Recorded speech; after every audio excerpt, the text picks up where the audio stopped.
इसी तरह दिन बीतते गए और आखिर वो दिन भी आ गया जब अक्षरा को नयन के घर से जाना था हमेशा के लिए। आखिर उसकी उस घर में ड्यूटी जो पूरी हो गई थी। ये सोचकर दादी और नयन की माँ दोनों का दिल बैठा जा रहा था। दोनों बहुत उदास थी और ना चाहते हुए भी नयन की अंदर ही अंदर बहुत उदास था। यूँ कह लीजिए कि अक्षरा के जाने की बात सुनकर वह बहुत दुखी था, पर अपने अंदर की भावनाओं, अपनी फीलिंग्स को किसी से शेयर भी तो नहीं कर सकता था। बस उसके मन ही मन अपने आप से कहा, अरे नहीं, तुझे ये क्या हो गया है बेटा? आखिर जिस लड़के से तू इतनी नफरत करता था उससे ही जाने पर तुझे हमेशा के लिए खो देने का डर क्यों सता रहा है?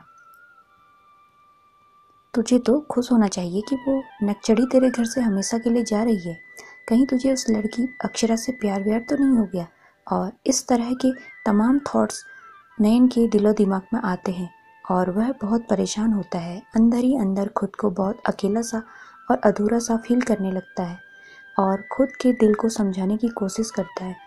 उधर अक्षरा भी मन ही मन बहुत दुखी होती है कि अब इतनी अच्छी फैमिली, माँ समान आंटी, दादी माँ, इन सब से मुझे हमेशा के लिए दूर जाना होगा।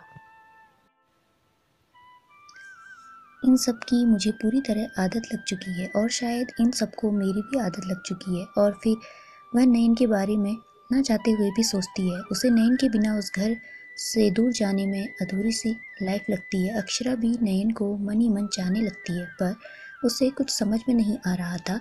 ऐसे में वो क्या करे, कैसे खुद को संभाले? वो खुद को कैसे भी करके समझाती है और दादी आंटी का आशीर्वाद लेती है और दोनों को गले से लगा के खूब सारा रो देती है। दादी और आंटी यानी नयन की माँ भी उसके जाने से खुश नहीं थे। दादी कहती है, बेटा क्या ऐसा नहीं हो सकता कि अगर तुम इस घर की बहू मेरे पोते नयन की दुल्हन बन जाओ?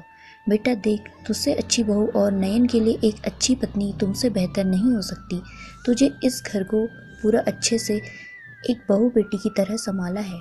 बेटा, अक्षरा खुद के आंसू पोंछते हुए कहती है कि दादी खुद को संभालिए। भगवान ने चाहा तो नयन जी के लिए मुझसे भी बेहतर लड़की मिलेगी और नयन जी तो मुझे पसंद भी नहीं करते। वो खुद आपके लिए अच्छी पसंद की बहू लेके आएंगे। आप बिल्कुल भी चिंता मत करो। ऊपर वाले ने चाहा तो हम सब जल्दी ही मिलेंगे। ये कहकर अक्षरा जाने लगती है। नयन उस वक्त किसी काम से बाहर गया होता है, तो नयन अक्षरा दोनों मिल नहीं पाते और जैसे ही नयन घर पहुंचता है तो अक्षरा तब तक जा चुकी होती है। ये देखकर नयन बहुत परेशान हो अपने रूम में जाके रोने लगता है कि काश मैं पहले आ जाता, काश अक्षरा मिल लेती और मैं उसे अपने दिल की बात कह देता। शायद वो भी मुझे प्यार करती हो, मैं उसकी फीलिंग तो जान पाता, काश।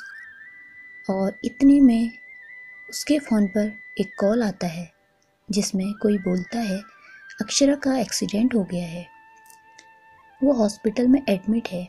नयन उससे हॉस्पिटल का पता पूछता है और तुरंत वहां पहुंच जाता है और रोने लगता है। काश अक्षरा, मैंने तुम्हें पहले ही नहीं जाने दिया होता। काश मैंने तुम्हें एक बार रोक लिया होता। अगर अक्षरा तुम्हें कुछ हो गया तो मैं कभी खुद को माफ़ नहीं कर पाऊंगा। और भगवान से अक्षरा के जल्दी ठीक होने की प्रे करता है और अक्षरा को अपना ब्लड भी डोनेट करता है। इससे उसकी जान बच जाती है और वह ठीक हो जाती है। जैसे ही अक्षरा की हालत ठीक होती है, नयन जरा सी भी देर नहीं करता अपने दिल की बात कहने में। वह अक्षरा से अपने प्यार का इजहार करता है। कहता है कि अक्षरा, मैं तुम्हें बहुत बहुत चाहने लगा हूँ। जब तुमको खोने का डर सता रहा था तो मैंने खुद को बड़ी मुश्किल से कंट्रोल किया। अक्षरा, तुम क्या चाहती हो? क्या तुम? कहते वह रुक गया। अक्षरा ये सुनकर रो पड़ी फूट फूट के। अक्षरा नयन को हक करते हुए बोली, नयन, मैं भी तुम्हें नहीं खोना चाहती। मैं नहीं चाहती तुमको छोड़ना। मुझे लगा कि तुम मुझसे प्यार नहीं, नफरत करते हो। उसके बाद नयन अक्षरा को अपने घर ले आता है और दादी और नयन की माँ बहुत खुश हो जाते हैं और अक्षरा के माँ पापा से बातचीत करके अक्षरा की नयन से शादी करा देते हैं। ये सोच सब लोग बहुत खुश हो जाते हैं और अब तो अक्षरा के माँ पापा भी अक्षरा के ससुराल के पास में ही रहने लगे। इस तरह उनकी एक हैप्पी फैमिली बन गई। दोस्तों, आशा करती हूँ ये स्टोरी आपको ज़रूर पसंद आई होगी। अगर पसंद आई है तो कमेंट के माध्यम से ज़रूर बताइए और प्लीज़ वीडियो को शेयर करना ना भूलें और नए हैं तो चैनल को सब्सक्राइब कीजिए। धन्यवाद।